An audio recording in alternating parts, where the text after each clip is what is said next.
저는 고등학교에 들어가서 하나님을 새롭게 만나게 되었습니다. 제가 무안중학교를 졸업하고 밀양고등학교 들어갈 때 전체 6반에 한 360명 되는 학생들 신입생 가운데에서 6등으로 들어갔습니다.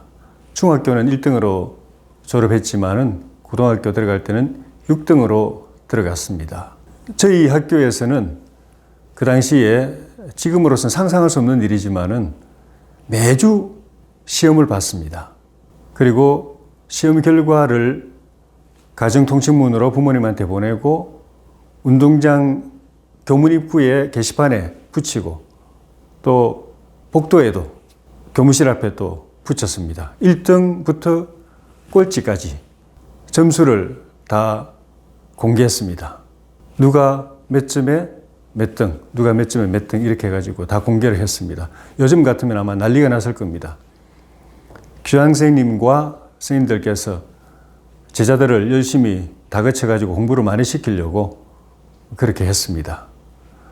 그런데 저는 입학할 때 6등으로 입학해놓고 입학하자마자 첫 시험부터 시험 볼 때마다 성적이 뚝뚝 떨어졌습니다.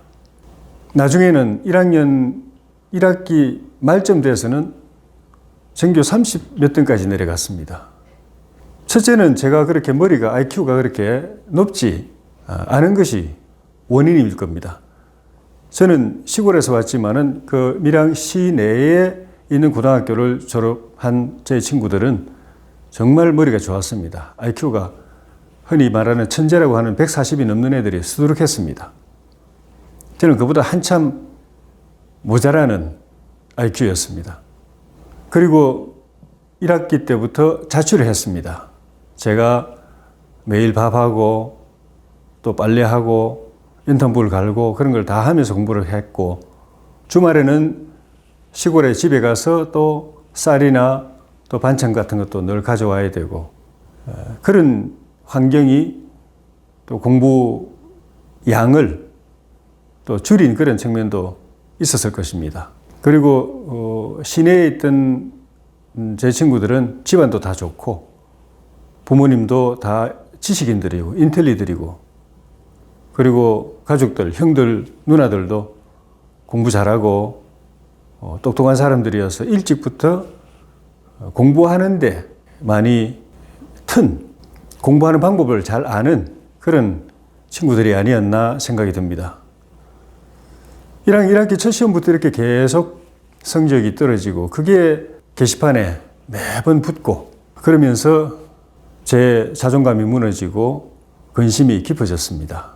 밀양고등학교는 제가 졸업한 무안중학교를 졸업한 선배들도 있었고 저하고 같이 고등학교 들어온 친구들도 있었는데 그 선배들이나 친구들이 저에 대해서 수군거리는 것 같은 그런 느낌도 들었습니다.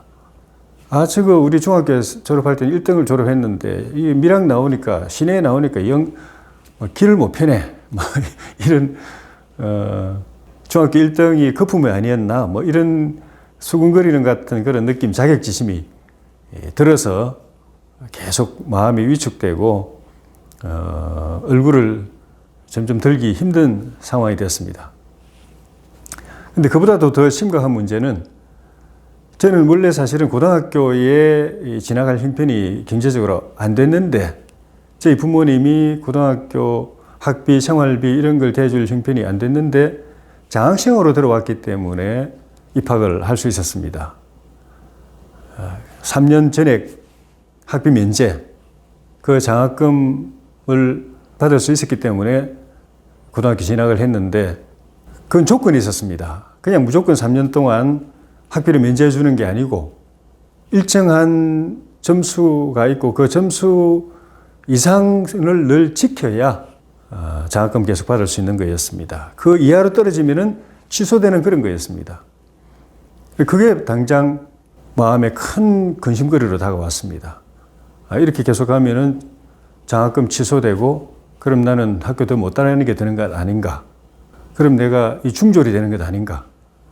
하는 걱정거리가 마음에 밀려와서 잠을 점점 못 이루는 시간이 많아졌습니다.